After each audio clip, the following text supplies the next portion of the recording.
are you? Thank you for being here with me today. This vlog is something I was looking forward to for the whole month of July.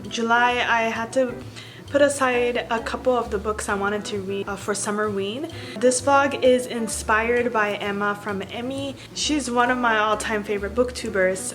So she's doing a thing where she's reading all the Haruki Murakami books in publication order, and that's something I want to do. Like the moment she said it, I was like, yes, I'm doing that. And it's not like a official readathon or anything. She's reading at her own pace and whatnot, but I wanted to kind of join in and take on the challenge as well. Haruki Murakami is one of my favorite authors, but embarrassingly enough, I keep saying that, but I've only read one of his book. I started the other book, but I never even finished it. So the biggest book I've read of his was 1Q84, and that's the only book I completely finished. Strangely enough, even though it was like the thickest book.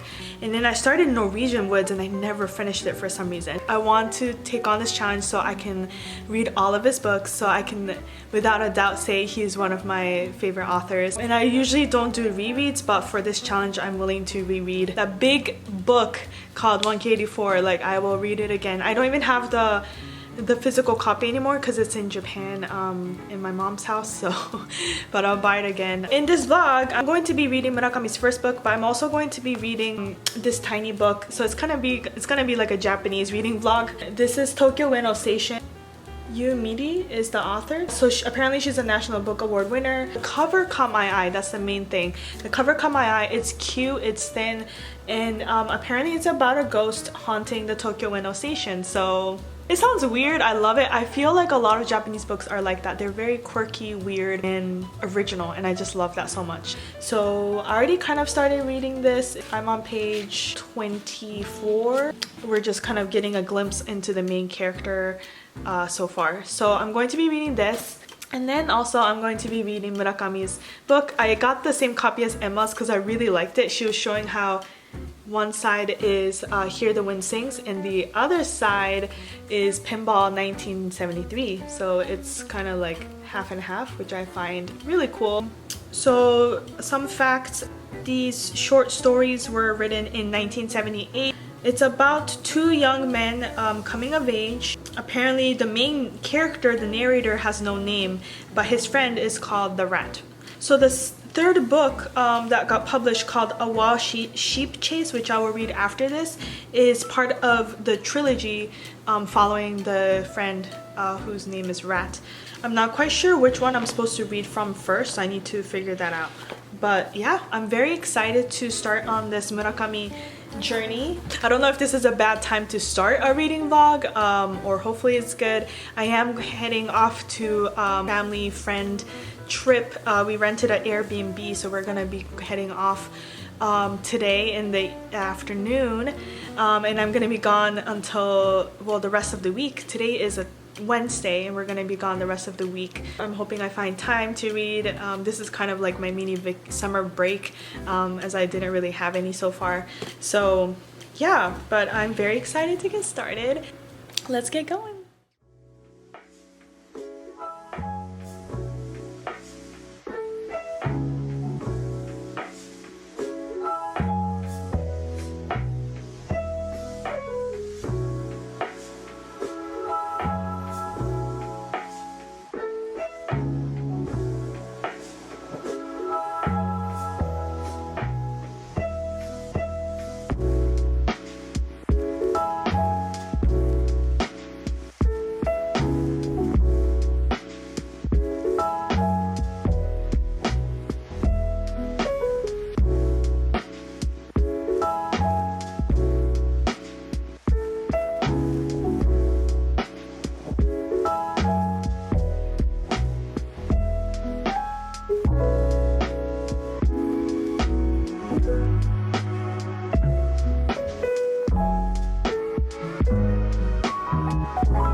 everyone. I am officially back from my trip that I was on. I managed to read every now and then during the trip, so I'm about halfway through the first book, Hear the Wind Sing. I'm at page 51 and the first book is until 101. Page 101, and then it kind of flips over to pinball. So it's kind of like slow, like there's not much happening. I mean, we've met the main character, so it's interesting because the story starts out with a struggling writer and then it goes into him writing a story about the main character. I'm not sure if it's based on himself, but there is a main character and his best friend, the rat, like it says in the synopsis. And it's about them and how the main character is a young university student and he's just kind of like just going through life basically. In usual Murakami fashion, there are kind of random notes about women and breasts and all that. And I'm like, what does this have to do with anything? I do like that there's some notes about some songs that they're listening to on the record. So I listened to some of those songs while I was reading. They had Brooke Benton's Rainy Night in Georgia. There was also Who'll Stop the Rain by Creedence Clearwater Revival. I really liked the Rainy Night in Georgia, how it sounded. There was some cute little drawing as well in there of a t-shirt. Yeah, I'm going to almost be done with the first book. I'll update you once I finish it completely, and then when I will start pinball.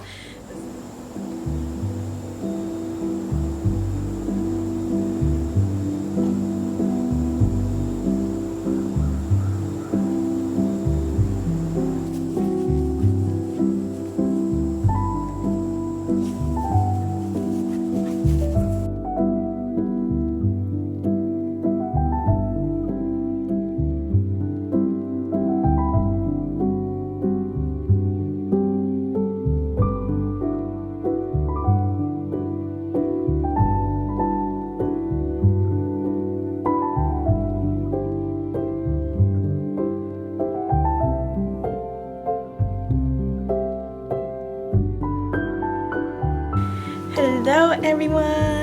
Came here to do an update because I did finish Tokyo Ueno Station finally, even though this is like the shortest book ever. Okay, so initially I was drawn to this book because of its beautiful cover. Overall, I was left with a very sad feeling. I had a very forlorn mood to this book. Hopefully I'm pronouncing that right. It was a very short, thoughtful, thought-provoking book. I didn't explain much in the beginning because I didn't know much about this book, but now I can tell you more. This book is centered around Kazu, who is the ghost living around Tokyo Ueno Station, and he's kind of looking back on his life, his very unfortunate life. He just has like the worst luck ever, where he had many loved ones pass away before his own eyes. So he's just kind of looking back on his very unfortunate life as a ghost and events that led up to him at the end being a homeless man in the near the park near Tokyo Ueno Station. Okay, sorry about that. You know how it is with a puppy. Remy was calling me from the bedroom. She's getting bigger every day. Oh my gosh. Okay. Alright. So, I forgot what I was talking about. I do want to say this. It got confusing at times because it just kind of flows continuously.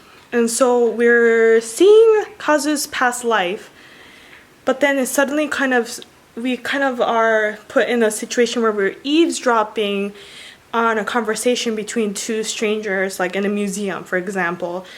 And then it's like in the present day, but you don't know what's going on because you thought you were in the past, but then you're in the present with these random people. So there were like random strangers conversations that we get to kind of eavesdrops into, but we don't. I didn't know the significance of these conversations. Really random things, like these two random ladies in the museum. He overhears them and they're just talking about their sons or husbands or whatever it was. And I'm like, what was the point of this? I'm not quite sure.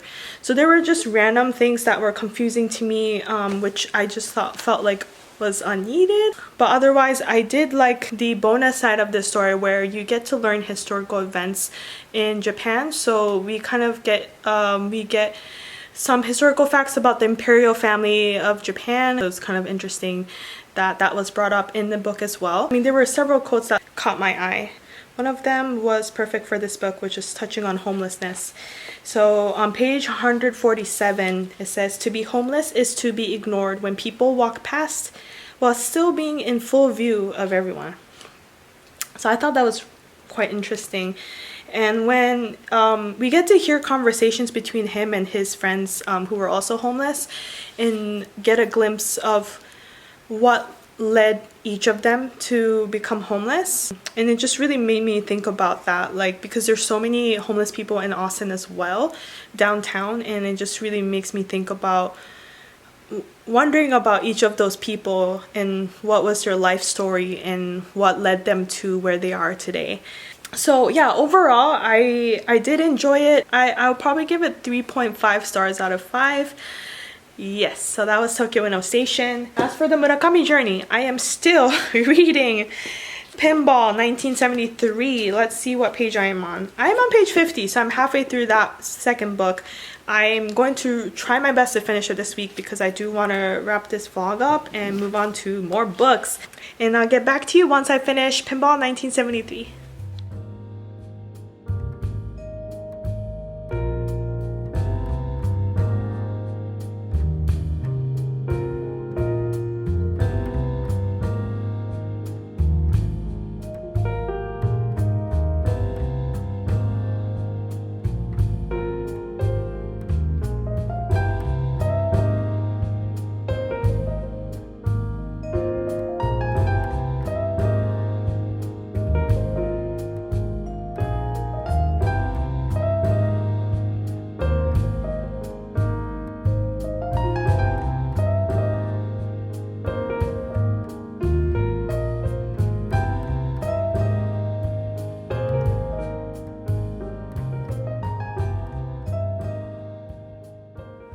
Hi, guess what?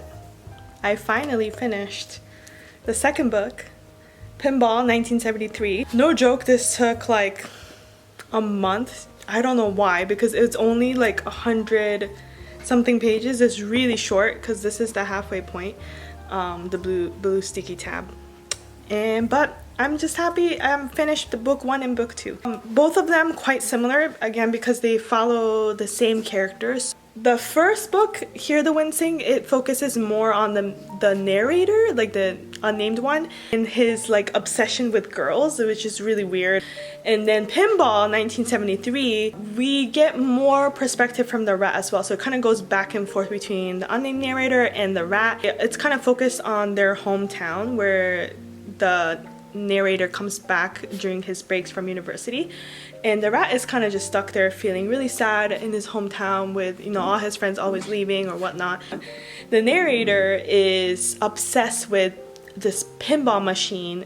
He gets this high score on this machine and he's obsessed with it, so I guess that's why the title. I don't know how else to describe this book as other than it's very Murakami. Nothing much happens, but it's like interesting enough for me to keep reading. And then there was this weird thing where in Pinball, the main character lives with twins and he doesn't know their names, so he names them 1 and 2 and kind of just lives with them. So that was really random too. I was like, what's it supposed to serve a purpose? Very like question mark. Just let me know if you know anything about this. I'm giving them, both of these books, probably 2 stars, 2.5 stars. Like, nothing much happened, so, but I mean, I enjoyed it still. Oh my god, I'm so sorry. Like, throughout this whole ending clip, you're gonna hear them panting, barking, growling. They are just having the time of their life playing with each other. So I believe the third book is called A Wild Sheep Chase, and I think it's still continuation of the same narrator of this book. So, but I heard that's way more, it's more interesting than book 1 and 2, like more happens, I guess. So fingers crossed. Otherwise, what's my plan? Let's see. I do want to start 100 Years of Solitude. Very excited to read this. This fall coming, you know, soon, and the summer is ending. It just makes me really excited. I want to get back into crocheting as well. I stopped during the whole summer, and spring I did a little bit, but the whole summer I did not crochet or knit. So I'm excited to get back into it, start making some Christmas presents and such. Same pounds, 11 pounds, so it's a lot to carry, but here they are. Say bye. Remy does not like it. Wait, Actually, I just realized I never filmed a vlog after I cut my hair. Did I? I don't even remember. This vlog has been going on for way too long. But hey, I cut my hair!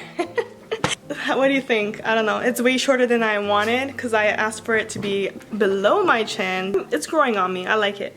But yes, this is where I say farewell to you, and I hope to see you real soon. Bye!